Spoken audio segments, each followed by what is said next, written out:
नमस्कार दोस्तों, स्वागत है आपका आज के मुख्य समाचार में, जिसमें सबसे पहली और बड़ी खबर में आपको बताएंगे कि अब घेरे में आई उत्तर प्रदेश की स्वास्थ्य व्यवस्था और अपने ही केंद्रीय मंत्री ने उठाए भाजपा की सरकार पर सवाल। जी हां दोस्तों, अफसर फोन नहीं उठा रहे हैं। यूपी की स्वास्थ्य व्यवस्था पर केंद्रीय मंत्री ने उठाए सवाल और सीएम योगी को लिखा खत। बेहद बड़ी खबर, उत्तर प्रदेश में स्वास्थ्य व्यवस्था चरमरा रही है और ऐसे में अधिकारी फोन नहीं उठा रहे हैं। दूसरी बड़ी खबर में जिक्र होगा कि एम्बुलेंस मामले में नजर आ रही है भाजपा। पप्पू यादव ने राजीव प्रताप रूढ़ी पर लगाया जान से मारने की धमकी देने का आरोप। और तीसरी बड़ी खबर में जिक्र होगा कि गाजीपुर प्रदर्शन स्थल पर बोले किसान कि यहां कोरोना नहीं, जहां भाजपा वहीं बीमारी। दोस्तों, आपको बता दें कि इसी बीच सोशल मीडिया पर भी रिजाइन पीएम मोदी ट्रेंड हो रहा है और यहां पर प्रधानमंत्री मोदी इस्तीफा दे, इसकी मांग तेज हो रही है। हर एक खबर की गहराई में आपको ले जाएंगे, लेकिन उससे पहले अगर आप भी मोदी सरकार की नीतियों का खुलकर विरोध करते हैं तो आप अभी इस वीडियो को लाइक कीजिए और इस लाल बटन को दबा के चैनल को फ्री में सब्सक्राइब करके घंटी बजाकर कमेंट में लिखिए जय हिंद। दोस्तों, रुक करते हैं तमाम बड़ी खबरों की तरफ। अफसर फोन नहीं उठा रहे, यूपी की स्वास्थ्य व्यवस्था पर केंद्रीय मंत्री ने उठाए सवाल, सीएम योगी को लिखा खत। जी हां दोस्तों, उत्तर प्रदेश सरकार सब कुछ ठीक है दावा कर रही है, लेकिन उसके ही नेता व्यवस्था पर सवाल उठा रहे हैं। केंद्रीय मंत्री और बरेली से सांसद संतोष गंगवार ने मुख्यमंत्री योगी आदित्यनाथ को पत्र लिखकर अपने संसदीय क्षेत्र की स्वास्थ्य व्यवस्था को लेकर चिंता जताई है। गंगवार ने सीएम को लिखे पत्र में बरेली के चिकित्सा विभाग के अधिकारियों पर आरोप लगाया है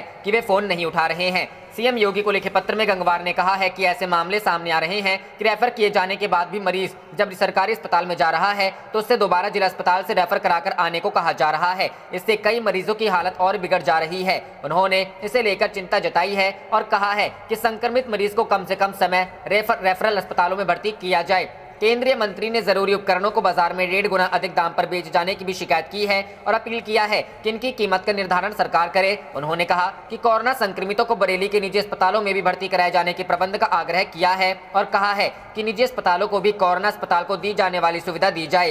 केंद्रीय मंत्री गंगवार ने यूपी के सीएम को लिखे अपने पत्र में बरेली में ऑक्सीजन की किल्लत का मुद्दा भी उठाया है। उन्होंने मध्य प्रदेश का उदाहरण देते हुए यह सुझाव भी दिया है कि सरकारी और कुछ निजी अस्पतालों को 50% कम कीमत पर ऑक्सीजन संयंत्र जल्द दिए जाए। गंगवार ने वैक्सीनेशन की रफ्तार बढ़ाने के लिए आयुष्मान भारत योजना से जुड़े सभी अस्पतालों में वैक्सीनेशन शुरू कराने का भी सुझाव दिया है। रुख करते हैं अगली खबर की तरफ। एम्बुलेंस मामला, पप्पू यादव ने राजीव प्रताप रूढ़ी पर लगाया जान से मारने की धमकी देने का आरोप। जी हां दोस्तों, कोरोना महामारी के बीच सांसद निधि से खरीदे गए एम्बुलेंस के यूं ही पड़े रहने का विवाद गहराता जा रहा है। जन अधिकार पार्टी के राष्ट्रीय अध्यक्ष पप्पू यादव ने पूर्व केंद्रीय मंत्री राजीव प्रताप रूढ़ी के साथ उनके करीबी और एक रिश्तेदार पर जान से मारने की धमकी देने का आरोप लगाया है। रविवार को पप्पू यादव ने पटना में प्रेस कॉन्फ्रेंस कर कथित गाली गलौज से भरा ऑडियो क्लिप भी सुनाया। उन्होंने सारण के तत्कालीन डीएम पंकज पाल के तबादले की जांच की भी मांग कर दी। कहा कि डीएम ने एम्बुलेंस ये कहते हुए जब्त किया था कि वे इसका इस्तेमाल निजी कार्यों में करते हैं। पप्पू यादव ने आरोप लगाया कि हमारे एक वर्कर मनीष विशाल को जान से मारने की धमकी दी गई। अगर उन्हें कुछ होता है तो उसके जिम्मेदारी राजीव प्रताप रूढ़ी होंगे। उन्होंने सांसद के कौशल प्रशिक्षण केंद्र की जमीन का दस्तावेज दिखाते हुए कहा कि अभी तक उन्होंने भूस्वामी को पैसे तक नहीं दिए हैं, आखिर क्यों। अमनौर में हुए केस पर भी सवाल खड़े किए। जाप अध्यक्ष ने कहा कि यह राजनीति से प्रेरित है। जब हम गए तो वहां हमने शांतिपूर्ण तरीके से चीजों को उजागर किया। उस वक्त केस करने वाले लड़के मौजूद भी नहीं थे। इस मामले की सच्चाई के लिए आईजी के नेतृत्व में जांच हो और उन लड़कों का फोन लोकेशन निकाला जाए। उन्होंने कहा कि घटना के तुरंत बाद एफआईआर दर्ज करने की बजाय 24 घंटे बाद क्यों किया गया। पप्पू यादव ने कहा कि 11,000 करोड़ के पीएम केयर फंड से बिहार को 600 वेंटिलेटर मिले थे, उनमें से एक भी चालू क्यों नहीं हुआ है।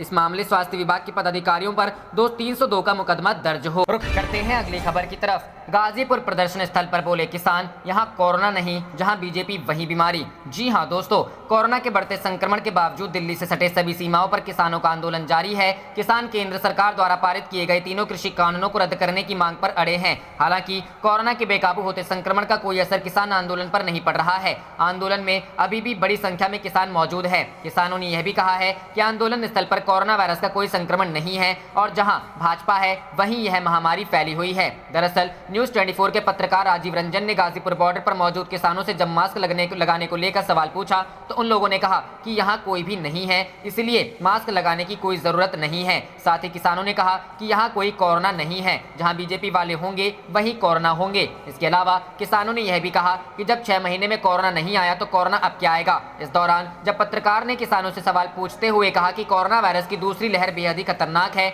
और कई लोगों की जानें जा रही हैं, तो किसानों ने जवाब देते हुए कहा कि कई लोग थोड़ी खांसी आ जाने पर भी डर जा रहे हैं और उनकी जान चली जा रही है। साथ ही किसानों ने कहा कि हम लोग बचाव के लिए काढ़ा समेत कई देसी तरीकों का इस्तेमाल कर रहे हैं। अगर लोग अपना दिल मजबूत रखेंगे तो कोई समस्या नहीं होगी। इस दौरान गाजीपुर बॉर्डर पर मौजूद किसान नेता जगतार सिंह बाजवा ने कहा कि कोरोना लोगों की जान जरूर ले रहा है, लेकिन ये तीनों कानून भी काफी घातक हैं। किसान कोरोना और तीनों कृषि कानून को लेकर पूरी तरह से सजग है। साथ ही किसान नेता ने कहा कि एम्स के कुछ पूर्व डॉक्टरों को बुलाकर यहां जांच भी करवाया गया, लेकिन अभी तक कोरोना के कोई मामले ध्यान में नहीं आए और ना ही एक भी मौतें हुई हैं। हालांकि किसान नेता राकेश टिकैत ने कहा है कि 26 तारीख को आंदोलन के 6 महीने पूरे हो जाने के बाद किसान संगठन एक बड़ा निर्णय लेगा और मोर्चे को आगे बढ़ाया जाएगा। बता दें कि कृषि कानूनों पर सरकार और किसान संगठनों के बीच कई दौर की बातचीत हो चुकी है, लेकिन कोई हल नहीं निकल पाया। किसान संगठनों और केंद्र सरकार के बीच बना गतिरोध अब भी रुख करते हैं अगली खबर की तरफ। कांग्रेस नेता मल्लिकार्जुन खड़गे ने पीएम नरेंद्र मोदी को लिखा पत्र, कोरोना से लड़ाई को दिए 6 सुझाव। जी हां दोस्तों, देश में कोरोना वायरस संकट को लेकर कांग्रेस सांसद और राज्यसभा में नेता प्रतिपक्ष मल्लिकार्जुन खड़गे ने प्रधानमंत्री नरेंद्र मोदी को एक पत्र लिखा है। खड़गे ने पीएम को लिखे पत्र में 6 सुझाव भी दिए हैं। इसके साथ साथ खड़गे ने अपने पत्र में केंद्र सरकार से एक सर्वदलीय बैठक और संसद की स्थायी समितियों की वर्चुअली बैठक बुलाने की मांग की है। खड़गे ने मोदी सरकार को सुझाव देते हुए कहा कि देश के सभी नागरिकों को निःशुल्क कोरोना वैक्सीन सुनिश्चित करने के लिए केंद्रीय बजट में आवंटित 35,000 करोड़ रुपए का उपयोग किया जाए। इसके साथ साथ वैक्सीन का प्रोडक्शन बढ़ाने के लिए भी अनिवार्य लाइसेंस का फायदा उठाया जाए। मल्लिकार्जुन खड़गे का प्रधानमंत्री को सुझाव, पहला, आम बजट में कोरोना वायरस महामारी के लिए आवंटित 35,000 करोड़ रुपए का इस्तेमाल करके लोगों को फ्री में वैक्सीन दी जाए। दूसरा, महामारी पर एक सर्वदलीय बैठक बुलाई जाए और संसद की स्थायी कमेटियों को भी वर्चुअली बैठक हो। तीसरा, वैक्सीन के प्रोडक्शन बढ़ाने को लेकर अनिवार्य लाइसेंसिंग में छूट के साथ साथ जीवन रक्षक दवाओं, मेडिकल सामग्री और वैक्सीन पर से जीएसटी हटाई जाए। चौथा, मनरेगा के तहत रोजगार को बढ़ाकर 200 दिन किया जाए ताकि शहरों से गांव की ओर जाने वाले लोगों को जीवन यापन के लिए मदद मिलेगी। पांचवा, विदेशों से आ रही मेडिकल से जुड़ी राहत सामग्री के वितरण में तेजी लाई जाए, राज्यों तक जल्द से जल्द पहुंचाया जाए। और छठा, कोरोना वायरस से निपटने के लिए सरकार अपनी सामूहिक ताकत का फायदा उठाए। कोरोना जैसी महामारी से प्रधानमंत्री कार्यालय अकेले नहीं निपट सकता है, सभी संसाधनों का उपयोग सामूहिक तौर पर किया जाए। बता दें कि भारत में एक दिन में कोरोना वायरस संक्रमण के 4,03,738 नए मामले सामने आने के बाद देश में अब तक संक्रमित हुए लोगों की कुल संख्या बढ़कर 2,22,96,414 हो गई। केंद्रीय स्वास्थ्य मंत्रालय के रविवार सुबह 8 बजे अद्यतन आंकड़ों के अनुसार देश में 4,092 और मरीजों की मौत होने के बाद कुल मृतक संख्या बढ़कर 2,42,362 हो गई। देश में उपचाराधीन मरीजों की संख्या लगातार बढ़कर 37,36,648 हो गई है, जो संक्रमण के कुल मामलों का 16.76% है, जबकि संक्रमित लोगों के स्वस्थ होने की दर 82.15%। रुख करते हैं अगली खबर की तरफ। कई राज्यों में बारिश की चेतावनी, पश्चिमी विक्षोभ का असर। जी हां दोस्तों, उत्तर भारत में एक बार फिर मौसम में बदलाव के आसार दिख रहे हैं। मौसम विभाग के मुताबिक उत्तर भारत के ज्यादातर इलाकों में पिछले 2-3 दिनों में हुई हल्की से मध्यम बारिश की तापमान में गिरावट आई है। वहीं पंजाब, हरियाणा, राजस्थान, दिल्ली, उत्तर प्रदेश और मध्य प्रदेश के कुछ इलाकों में पिछले 2 दिनों में हुई हल्की बारिश और धूल भरी आंधी से लोगों को गर्मी से राहत मिली है। इन राज्यों के न्यूनतम तापमान में औसतन 4 से 5 डिग्री तक गिरावट हुई है। इसकी वजह यह है कि जम्मू कश्मीर के इलाके में पश्चिमी विक्षोभ बना हुआ है, जबकि पश्चिम राजस्थान के ऊपर चक्रवाती हवाओं का असर देखा जा रहा है। मौसम विभाग के मुताबिक दिल्ली में 10 से लेकर 13 मई तक गरज के साथ हल्की बारिश हो सकती है। इसके अगले दिन गरज चमक के साथ बारिश की संभावना है। पश्चिमी उत्तर प्रदेश में भी अगले 2-3 दिनों तक बारिश के आसार हैं। इस वजह से लोगों को गर्मी से राहत मिलेगी और औसत तापमान में गिरावट होगी। वहीं स्काईमेट वेदर के मुताबिक अगले 24 घंटों के दौरान पश्चिम बंगाल, सिक्किम, असम, मेघालय, अरुणाचल प्रदेश, अंडमान निकोबार द्वीप समूह और केरल में हल्की से मध्यम बारिश के साथ 1-2 स्थानों पर भारी बारिश हो सकती है। झारखंड, छत्तीसगढ़, तमिलनाडु, तटीय कर्नाटक, दक्षिण आंतरिक कर्नाटक और लक्षद्वीप के कुछ हिस्सों तथा ओडिशा में हल्की से मध्यम बारिश हो सकती है। पश्चिमी हिमालय, बिहार के कुछ हिस्सों, पूर्वी मध्य प्रदेश, तेलंगाना के कुछ हिस्सों, आंतरिक कर्नाटक और मध्य महाराष्ट्र में भी हल्की बारिश के साथ 1-2 स्थानों पर मध्यम बारिश हो सकती है। मध्य प्रदेश में भी अगले 2-3 दिनों तक बारिश की उम्मीद है। आईएमडी के मुताबिक 10 मई तक राजधानी भोपाल और आसपास के इलाकों में बारिश हो सकती है। हालांकि तापमान में कोई खास बदलाव होने की संभावना नहीं है। इंदौर, जबलपुर और आसपास के जिलों में भी कमोबेश यही स्थिति रहेगी। रुख करते हैं अगली खबर की तरफ। बिहार, पप्पू यादव बोले जरूरत पड़ी तो सार्वजनिक कर दूंगा ऑडियो, रूडी से मेरी दुश्मनी नहीं। जी हां दोस्तों, जन अधिकार पार्टी प्रमुख व पूर्व सांसद पप्पू यादव ने मांग की है कि पूर्व मंत्री व सारण से बीजेपी सांसद राजीव प्रताप रूडी के प्रशिक्षण केंद्र में खड़ी एम्बुलेंस मामले में महामारी एक्ट के तहत मुकदमा दर्ज किया जाए। पप्पू यादव ने मुख्यमंत्री नीतीश कुमार का ध्यान कौशल विकास के नाम पर हुए घोटाले की जांच कराने की ओर भी आकृष्ट किया है। पप्पू ने लगाया धमकी देने का आरोप। पप्पू यादव ने शनिवार को पत्रकारों से बातचीत में राजीव प्रताप रूडी और उनके समर्थकों द्वारा धमकी देने का आरोप लगाया। कहा कि अगर जरूरत होगी तो हम ऑडियो भी सार्वजनिक करेंगे। बकौल पप्पू यादव, अगर हमें मार देने से बिहार की जनता को एम्बुलेंस, दवाई और ऑक्सीजन आदि मिल जाए तो हम इसके लिए तैयार हैं। रूडी से मेरी कोई व्यक्तिगत दुश्मनी नहीं है, लेकिन उन्होंने जिस तरह से मुझे धमकी दी और राजनीति का आरोप लगाया वह शर्मनाक है। महामारी जैसे हालात को इंगित करते हुए जाप प्रमुख पप्पू यादव ने सांसद मत के अनुपयोगी बड़ी एम्बुलेंस को लेकर जनतांत्रिक व्यवस्था पर ही सवाल खड़ा कर दिया है। एम्बुलेंस के अभाव में कोविड मरीजों की दिक्कत का हवाला देते हुए उन्होंने कहा कि अमनौर में खड़ी एम्बुलेंस सरकारी संपत्ति है और सरकार को इसका उपयोग करना चाहिए। एम्बुलेंस को सियासी मोड़ देना जायज नहीं, रूडी। वहीं इसके जवाब में सांसद राजीव प्रताप रूडी ने कहा कि पप्पू यादव राजनीति कर रहे हैं। सारण में उनके माध्यम से कोविड पीड़ितों को फ्री एम्बुलेंस सेवा दी जा रही है। कोरोना को लेकर चालक नहीं मिलने से कुछ एम्बुलेंस खड़ी हैं, जिसे सियासी मोड़ देना जायज नहीं है। हालांकि इस पर जाप प्रमुख ने त्वरित जवाब देते हुए शनिवार को कहा कि उनके पास 40 चालक मौजूद हैं। छपरा जिला प्रशासन इन चालकों से सांसद मत की एम्बुलेंस का संचालन कराए। रुख करते हैं अगली खबर की तरफ। महामारी का असर, मध्यम वर्ग का एक हिस्सा मोदी से खफा हुआ, लोकप्रियता 13% गिरी। जी हां दोस्तों, भारत में कहर ढा रही कोरोना वायरस की दूसरी लहर ने समाज के हर तबके को प्रभावित किया है। वायरस की पहली लहर इतनी अधिक भयावह नहीं थी। मई के पहले सप्ताह में एक दिन में संक्रमित लोगों का आंकड़ा 4 लाख और मृतकों की संख्या 4000 से अधिक हो चुकी है। अस्पतालों में लोग बेड, ऑक्सीजन सिलेंडर और दवाइयों की कमी से जूझ रहे हैं। मध्यम वर्ग के बहुत बड़े हिस्से पर संकट की जबरदस्त मार पड़ी है। प्रधानमंत्री नरेंद्र मोदी का समर्थन करने वाला यह वर्ग अब बेचैन है। वह मोदी के खिलाफ सोशल मीडिया पर सामने आया है। Global leaders approval rating tracker के अनुसार मोदी की लोकप्रियता में 13% की गिरावट आई है। वायरस का प्रकोप शुरू होने के बाद पिछले साल मध्यम वर्ग के कई लोग मंदी से प्रभावित हुए थे। वॉशिंगटन स्थित प्यू रिसर्च सेंटर का अनुमान है बीते वर्ष मध्यम वर्ग के लोगों की संख्या 3 करोड़ 20 लाख कम हो गई है। पूर्व IPS अधिकारी और कांग्रेस पार्टी के नेता अजय कुमार कहते हैं, लोग पहली लहर में कोविड-19 से दूसरे लोगों की मौत की खबर सुनते थे, अब तो स्वयं उनके परिजन प्रभावित हो रहे हैं। दिल्ली के गुरु तेग बहादुर अस्पताल की एक महिला डॉक्टर बताती हैं, वे मध्यम वर्ग के कई लोगों का इलाज कर रही हैं। लोग अपने पिता, माँ, बच्चों या पत्नी की जान की भीख मांगते हैं। वे असहाय हैं, क्रोधित हैं। इस महिला डॉक्टर को ही अपनी माँ को अस्पताल में भर्ती कराने के लिए सीनियर डॉक्टरों से मिन्नत करनी पड़ी थी।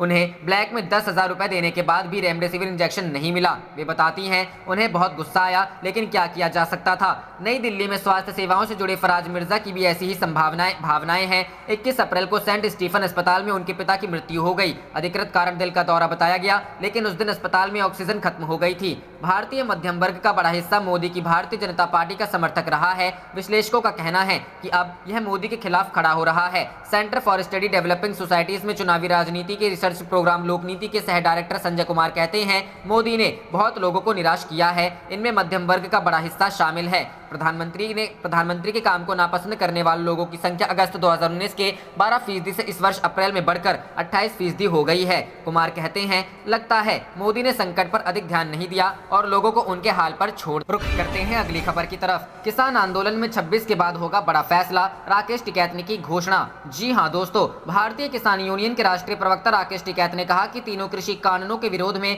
आंदोलनरत किसान 26 मई के बाद कोई बड़ा फैसला लेंगे। टिकैत ने दिल्ली के टिकरी बॉर्डर पर मीडिया से बातचीत करते हुए कहा कि किसान आंदोलन को 6 महीने पूरे होने वाले हैं, लेकिन केंद्र सरकार की ओर से कोई सकारात्मक पहल नहीं की गई है। उन्होंने कहा कि जब तक तीनों कृषि कानूनों को सरकार वापस नहीं लेगी, किसान आंदोलन जारी रहेगा। उन्होंने कहा कि किसानों ने यहाँ सर्दी देखी, अभी गर्मी में तप रहे हैं, बरसात देखेंगे और फिर सर्दी के लिए भी तैयार हैं। उन्होंने कहा कि केंद्र सरकार को लेकर आम जनता सहित किसानों में गुस्सा है। इसका असर बंगाल चुनाव में भी दिखा। अगर केंद्र सरकार किसानों से बातचीत कर समाधान नहीं निकालेगी तो भाजपा को उत्तर प्रदेश, उत्तराखंड और पंजाब में होने वाले विधानसभा चुनाव में भी पराजय का सामना करना पड़ेगा। रुख करते हैं अगली खबर की तरफ। कोरोना से युद्ध की कमान गडकरी को सौंपने की सलाह मान लेते मोदी तो सरकार के नियंत्रण में रहती महामारी। भाजपा MP का फिर केंद्र पर हमला। जी हां दोस्तों, भारत में कोरोना वायरस महामारी से संक्रमितों और मौतों की संख्या लगातार बढ़ती जा रही है। इस बीच विपक्ष के साथ साथ भाजपा सांसद सुब्रमण्यम स्वामी भी लगातार केंद्र पर हमला कर रहे हैं। हाल ही में स्वामी ने PM मोदी को सलाह दी थी कि वे कोरोना से लड़ाई की कमान नितिन गडकरी को सौंप दे। अब सुप्रीम कोर्ट की तरफ से ऑक्सीजन सप्लाई की निगरानी के लिए कमेटी बनाने के फैसले को लेकर भी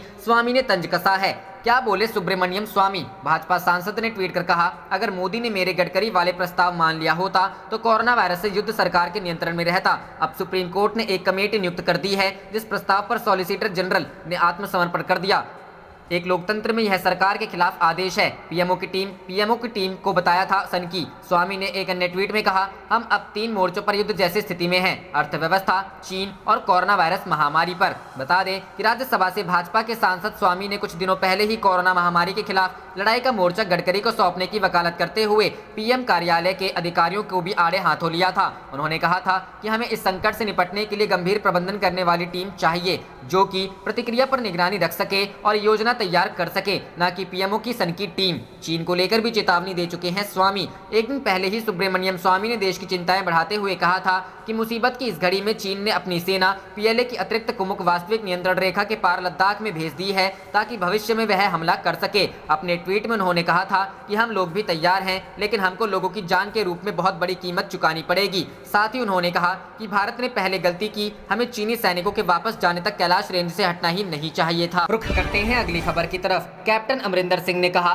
किसान आंदोलन को कमजोर करने का सवाल ही नहीं। जी हां दोस्तों, पंजाब के मुख्यमंत्री कैप्टन अमरिंदर सिंह ने कहा है कि कृषि कानूनों के खिलाफ चल रहे किसान आंदोलन को कमजोर करने का सवाल ही पैदा नहीं होता, क्योंकि खुद उनकी सरकार इन कानूनों का कड़ा विरोध करती है। इसके साथ ही मुख्यमंत्री ने दोहराया कि राज्य की मौजूदा गंभीर स्थिति के मद्देनजर किसी भी कीमत पर वीकेंड लॉकडाउन और अन्य बंदिशों का उल्लंघन करने की इजाजत नहीं दी जा सकती। मुख्यमंत्री ने कहा कि जिंदगियां दांव पर लगी है, जिन्हें बचाना हमारी प्राथमिकता है और यह हर पंजाबी की भी जिम्मेदारी है। उन्होंने भारतीय किसान यूनियन और भारतीय किसान यूनियन के नेताओं से अपील करते हुए कहा कि उनकी टिप्पणियों पर कोई रंगत ना दे। संयुक्त किसान मोर्चा की तरफ से वीकेंड लॉकडाउन का विरोध करने के आह्वान के संदर्भ में मुख्यमंत्री ने शुक्रवार को डीजीपी से कहा था कि वीकेंड लॉकडाउन की सभी बंदिशों का सख्ती के साथ पालन करवाएं और किसी भी कीमत पर इसका उल्लंघन करने की इजाजत ना दी जाए। मुख्यमंत्री ने शनिवार को फिर कहा कि किसी को भी लोगों की जान से खेलने की इजाजत नहीं दी जा सकती। मुख्यमंत्री ने कहा कि 2 जत्थेबंदियों के नेताओं ने किसान आंदोलन के बारे में उनके इरादों पर शंका पैदा करने के लिए उनके बयान को गलत ढंग से पेश किया। मुख्यमंत्री ने पूछा कि हमारी सरकार किसानों के हितों के खिलाफ कैसे जा सकती है। पंजाब सरकार देश में पहली सरकार थी जो केंद्र सरकार के खतरनाक कृषि कानूनों को निष्प्रभाव करने के लिए विधानसभा में संशोधन बिल लाई। रुख करते हैं अगली खबर की तरफ। कोरोना संकट में एम्बुलेंस जमाखोरी के लिए बीजेपी सांसद पर हो केस, पप्पू यादव ने पर्दाफाश करने के बाद की मांग। जी हां दोस्तों, जन अधिकार पार्टी के अध्यक्ष और बिहार से 4 बार सांसद रहे राजेश रंजन उर्फ पप्पू यादव ने बीजेपी सांसद राजीव प्रताप रूडी के खिलाफ महामारी अधिनियम के तहत प्राथमिकी दर्ज करने की मांग की है। पप्पू यादव ने शुक्रवार को सारण में रूडी के कार्यालय में छिपाकर रखे गए 30 से अधिक एम्बुलेंस का खुलासा किया था। उन्होंने आरोप लगाया कि रूडी ने सांसद निधि से खरीदे जाने के बावजूद व्यक्तिगत क्षमता के तहत एम्बुलेंस को छिपा रखा था। पप्पू यादव ने कहा, यह बेहद चौंकाने वाला मामला है कि रूडी ड्राइवरों की अनुपलब्धता का बहाना दे रहे हैं। करदाताओं के पैसे से एम्बुलेंस खरीदी गई थी। इस मामले में एम्बुलेंस को जिले के सरकारी अस्पतालों में तैनात किया जाना चाहिए था और राज्य सरकार को ड्राइवर नियुक्त करना चाहिए था। किस क्षमता के तहत रूडी ने उन एम्बुलेंस को अपने कार्यालय में रखा? वह क्यों कह रहे हैं कि ड्राइवरों की अनुपलब्धता के कारण एम्बुलेंस को उसके परिसर के अंदर रखा गया था? पप्पू यादव ने कहा, जब बिहार के लोग एम्बुलेंस और अन्य बुनियादी स्वास्थ्य सुविधाओं के लिए संघर्ष कर रहे हैं, रूडी ने मानवता के खिलाफ असंवेदनशीलता और जघन्य अपराध किया है। वह मुझे सस्ती राजनीति करने और ड्राइवरों की व्यवस्था करने के लिए चुनौती दे रहे हैं। मैंने अपने स्तर से 40 ड्राइवर की व्यवस्था की है। मैं एक फ़ोन नंबर भी दे रहा हूं जहां वह या सरकारी अधिकारी हमसे संपर्क कर सकते हैं। हमारे ड्राइवर इस संकट के समय स्वयंसेवकों के रूप में ड्यूटी करेंगे। पूर्व सांसद ने कहा, सांसद निधि से एम्बुलेंस खरीदी गई थी, इसीलिए रूडी को स्पष्ट करना चाहिए कि उन एम्बुलेंस से प्राप्त राजस्व से किसको फायदा हुआ। मानदंड के अनुसार राजस्व को राज्य के खजाने में जाना चाहिए। उन्हें एम्बुलेंस का वित्तीय विवरण प्रदान करना चाहिए। पप्पू यादव ने कहा, बिहार में मेडिकल माफियाओं द्वारा एम्बुलेंस चल रही है। वे एक जगह से दूसरी जगह जाने के लिए 7,000 से 25,000 रुपए तक चार्ज कर रहे हैं। संकट के समय राज्य सरकार ने कोविड मरीजों को मुफ्त सेवाएं देने के बजाय उनके रेट तय किए हैं, जो सबसे दुर्भाग्यपूर्ण है। पप्पू यादव ने कहा, मैं उन्हें और एनडीए सरकार को बताना चाहता हूं कि मैं बिहार की सड़कों पर 24 घंटे काम कर रहा हूं। इससे पहले ऑफिस परिसर में 30 से ज्यादा एम्बुलेंस खड़ी मिलने का खुलासा होने पर राजीव प्रताप रूडी ने आरोप लगाया कि पप्पू यादव इस पर सस्ती राजनीति कर रहे हैं। रूडी ने एम्बुलेंस पर जवाब देने के बजाय पप्पू यादव को सलाह दी कि उन्हें मधेपुरा में राजनीति करनी चाहिए। सारण के लोग उन्हें उनके प्रभाव में नहीं आएंगे। रुख करते हैं अगली खबर की तरफ। देश भर में ऑक्सीजन आवंटन के लिए सुप्रीम कोर्ट ने बनाई 12 सदस्यीय टास्क फोर्स, कई अस्पतालों के टॉप डॉक्टर शामिल। जी हां दोस्तों, कोरोना वायरस की दूसरी लहर के दौरान विभिन्न अस्पतालों में हो रही ऑक्सीजन की कमी को देखते हुए सुप्रीम कोर्ट ने शनिवार को 12 सदस्यीय टास्क फोर्स का गठन किया है। जस्टिस DY चंद्रचूड़ की अध्यक्षता वाली बेंच द्वारा बनाई गई इस नेशनल टास्क फोर्स का काम पूरे देश में ऑक्सीजन का मूल्यांकन करने, जरूरत देखना और उसका आवंटन करना होगा। टास्क फोर्स में देश भर के नामी गिरामी अस्पतालों के प्रमुख डॉक्टरों को शामिल किया गया है। कोर्ट द्वारा नियुक्त पैनल ग्रामीण क्षेत्रों में आवश्यक दवाओं, मैन पावर और चिकित्सा देखभाल के मुद्दों पर वैज्ञानिक दृष्टिकोण के आधार पर एक सार्वजनिक स्वास्थ्य प्रतिक्रिया भी प्रदान करेगा। सुप्रीम कोर्ट ने जिस नेशनल टास्क फोर्स का गठन किया है उसमें शामिल 12 सदस्यों के नाम West Bengal University of Health Sciences के पूर्व vice chancellor doctor Bhabatosh Biswas, Delhi स्थित सर गंगाराम अस्पताल के chairperson doctor Devendra Singh Rana, Narayana Health Care के chairperson doctor Devi Shetty, Christian Medical College के professor doctor Gagandeep Kang, doctor JV Peter, Medanta अस्पताल के chairperson doctor Naresh Trehan, Fortis अस्पताल के डॉक्टर राहुल पंडित, सर गंगाराम अस्पताल के doctor Saumitra Rawat, Institute of liver and बायलरी science के डॉक्टर शिव कुमार, मुंबई स्थित ब्रीच कैंडी अस्पताल के डॉक्टर जरीर F, केंद्रीय स्वास्थ्य मंत्रालय के सचिव और नेशनल टास्क फोर्स के संयोजक, जो कि सरकार में कैबिनेट सचिव स्तर का अधिकारी होगा। आप देख रहे थे आपका अपना चैनल जय हिंद जय भारत।